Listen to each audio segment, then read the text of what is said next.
Hormuz প্রণালীতে মার্কিন যুদ্ধজাহাজে একের পর এক বিধ্বংসী মিসাইল হামলা চালিয়েছে ইরান।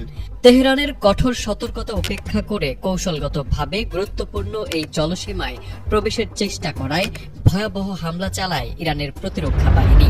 আর এমন খবর সামনে আসার পর রীতিমতো দিশেহারা হয়ে পড়েছেন মার্কিন প্রেসিডেন্ট ডোনাল্ড ট্রাম্প।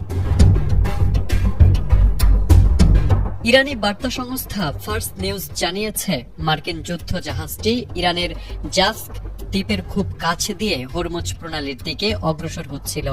সে সময় ইরানের উপকূলীয় প্রতিরক্ষা ব্যবস্থা থেকে নিখুঁত নিশানায় একের পর এক মিসাইল ছোড়া হয়। হামলার তীব্রতায় জাহাজটি দিশা হারিয়ে ফেলে এবং তাৎক্ষণিকভাবে তার গতিপথ পরিবর্তন করতে বাধ্য হয়।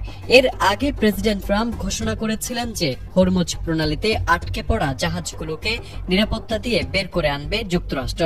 তার এই ঘোষণার পরপরই ইরান পাল্টা হুঁশিয়ারি দিয়ে জানিয়েছিল, কোনো জাহাজ অনধিকার প্রবেশ করলে তাকে ছাড় দেওয়া হবে না। দীর্ঘ 40 দিনের রক্তক্ষয়ী যুদ্ধের পর গত 8 এপ্রিল দুই দেশের মধ্যে একটি যুদ্ধবিরতি চুক্তি স্বাক্ষরিত হয়েছিল। তবে শুরু থেকেই সেই চুক্তিটি ছিল অত্যন্ত ভঙ্গুর।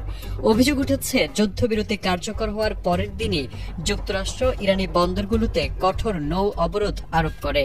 একই সঙ্গে আরব সাগর থেকে ইরানের তেলবাহী ট্যাঙ্কার জব্দ করায় দুই দেশের মধ্যে উত্তেজনা আবারও চরম সীমায় পৌঁছায়।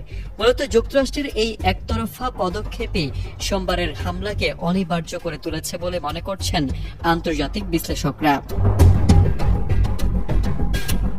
উত্তেজনা প্রশমনে গত 12 এপ্রিল ইসলামাবাদে দুই দেশের প্রতিনিধিরা এক বিশেষ আলোচনায় বসেছিলেন। তবে দীর্ঘ সময় ধরে চলা সেই বৈঠক কোনো চূড়ান্ত সমাধানে পৌঁছাতে ব্যর্থ হয়। ইসলামাবাদের সেই ব্যর্থতার রেশ কাটতে না কাটতেই এবার সরাসরি রণতরীতে হামলার ঘটনা ঘটল। একদিকে যুদ্ধবিরতি লঙ্ঘন, অন্যদিকে সরাসরি সামরিক সংঘাত। সব মিলিয়ে পারস্য উপসাগরে এখন বড় ধরনের যুদ্ধের কালো মেঘ ঘনীভূত হচ্ছে, যা পুরো বিশ্বের জ্বালানি বাজার ও ভূরাজনীতিকে চরম অস্থিরতার দিকে ঠেলে দিচ্ছে বলে মনে করছেন বিশ্লেষকরা।